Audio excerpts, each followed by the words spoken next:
Today I'm painting Sugarloaf Bluff in Winona, Minnesota, and this is a card I'm painting for my mom. Gentle reminder, I am not a realistic painter, but you're going to kind of know what this is by the end. I mean, if you grew up in that area, you're going to know. So if you're here to paint along or just to watch for a moment, you're right where you're supposed to be. I made a sketch in pencil and used my kneaded eraser and rolled over my sketch to lighten it up. If you paint over the pencil marks, those will stay. I don't mind if those do, but if you do, just be sure and lighten them up. I'm starting with a wet on wet technique for the bluff itself. My paper is damp, not puddled, just kind of softly glistening, and I'm using Minnesota Pipestone by Daniel Smith for the color because, I don't know, it just felt right. When you work wet on wet, the paint gets to wander a little, and that's part of the beauty. You don't need to control every edge. Just guide the color and let it settle where it wants to. If your paint blooms or moves more than you expected, that's not a mistake. That's watercolor doing what it does best. If it spreads too fast, just pause, kind of take a moment. You may need to adjust the water, and I can show you how to fix that if you need to. Lots of people say this to remember how wet on wet works. The paint goes where the water flows. It's not really going to go beyond where you put water unless you move it yourself or intentionally let it drip. And as you can see, we're moving on to the trees. I'm adding lines with different colors of green. And you can do some browns, or you can even add blue. These are your trees, and you can use the colors that make your heart happy. When you use a variety of colors, it makes it look more natural and it adds more depth. In the first part, I was using a quill brush, but this is a deerfoot brush. It's a little wild looking thing, and that's exactly why I love it. This brush helps create broken, kind of organic shapes, and it's perfect for trees that you don't want to look stiff or planned. And one of the golden rules in watercolor is that we always paint light to dark. So starting lighter gives room to build depth slowly without pressure. Think of it as kind of like layering whispers instead of like shouting all at once. And you just stipple on the color, and it would be a good idea to test out the marks a brush can make so you can get used to it and see what it can do. I encourage you to play around with and really get to know your supplies. I know that for me anyway, that helped me to get to know what they would do because like on the regular, I use cold pressed 140-pound paper, but it's not always 100% cotton. And does it work fine? Well, sure, it does for me because I'm used to it and I know how it works and how it's going to perform. But if you bounce around and don't really get to know your supplies and how they're going to work with one another, you may have some frustrations. And I don't want that for you. Perfection isn't the goal, the feeling is. And I want you to feel relaxed and enjoy the painting.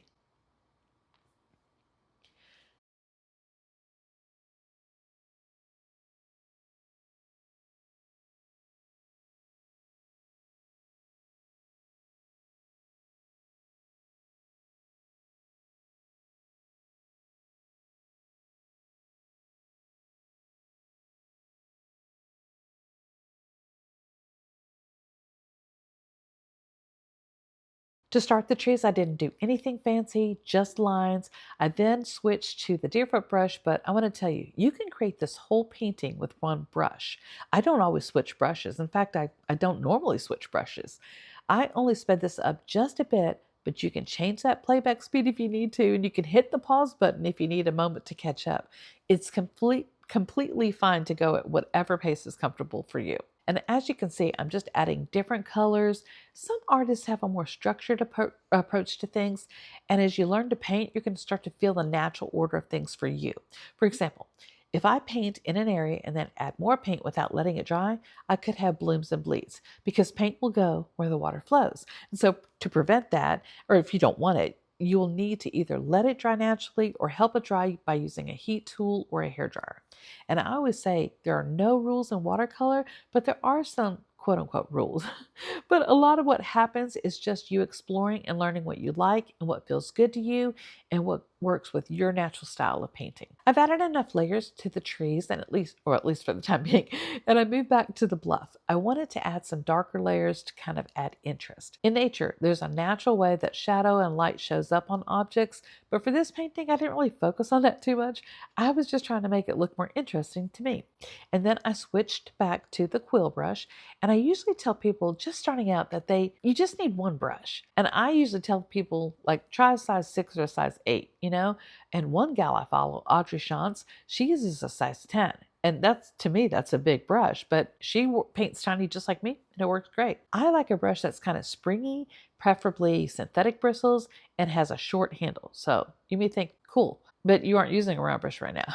You're using a quill brush. What's the difference? Well, a quill brush holds more water than a regular brush, round brush, and it has softer, more flexible feel. Round brushes are great for control and detail. Quills are wonderful when you want gentle movement. So honestly, I use both, but the majority of my paintings lately have been with this quill brush. But I like exploring and seeing what different brushes can do. And it's also worth noting that not all quills perform the same.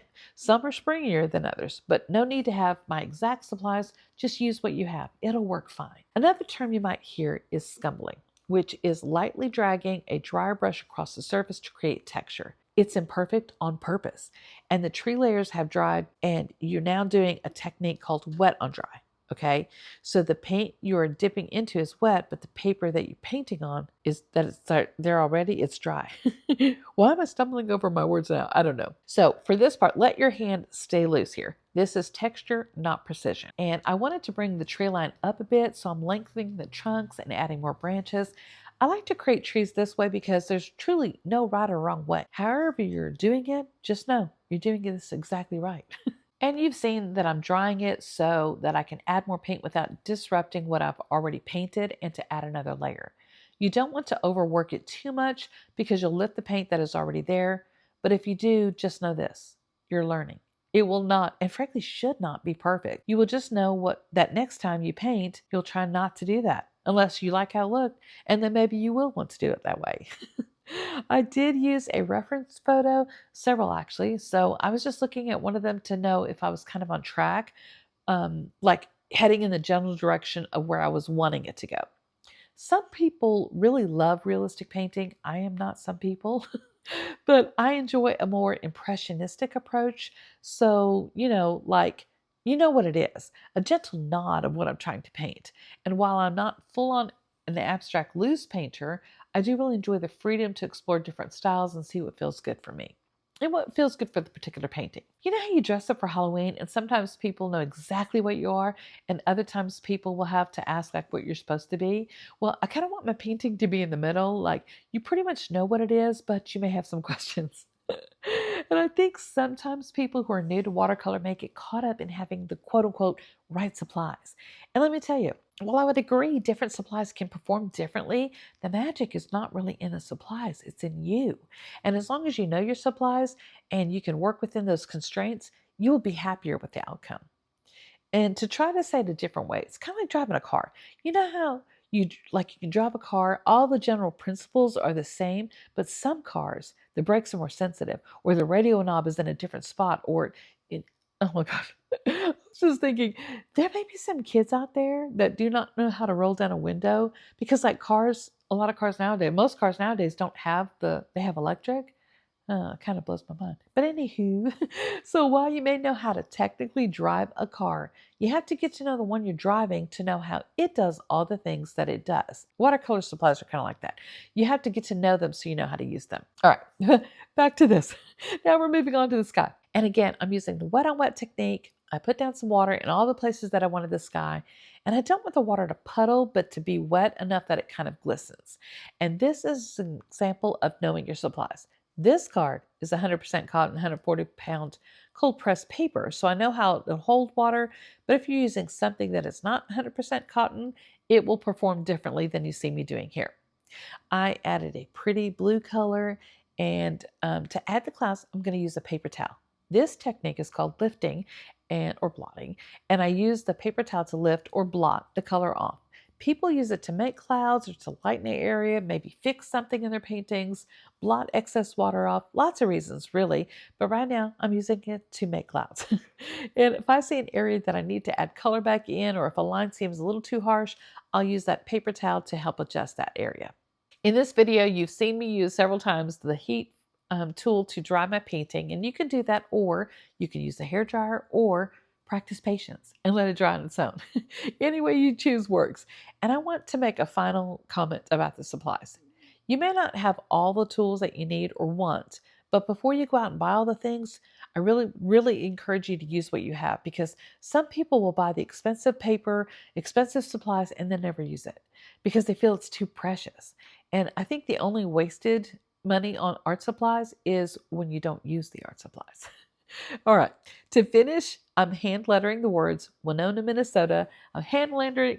Hand lettering is one of those things that really does get better with practice, in my opinion. Some people have a natural talent, and for others, like me, I feel like I need to do a little bit more work to feel comfortable. I mean, I think my lettering is okay, but I'd like it to be a bit better and flow a bit more naturally. Some days it flows beautifully, other days it doesn't. Both days count. If your letters feel wobbly, that's okay. They're allowed to look handmade because they are.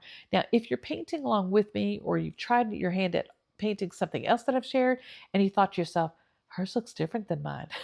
That's a good thing though. This is my painting in my version, and yours will be your painting and it'll look like your version. So you're going to develop your own style and it's going to be awesome. And here's the finished piece, a quiet little moment captured in paint. And if this felt calming or encouraging in any way, I'd love for you to come back and paint with me again. We'll keep it gentle, we'll keep it imperfect, and we'll keep making art that feels like a hug. Supplies I use are minimal. I encourage you to use what you have. I try to keep the steps simple, and you're always welcome here. If you're new to watercolor or easing back into creativity, or just want a cozy art break, be sure to follow along and subscribe. My handle is Our Gray House. And finally, remember, paint what makes you happy, always. Bye.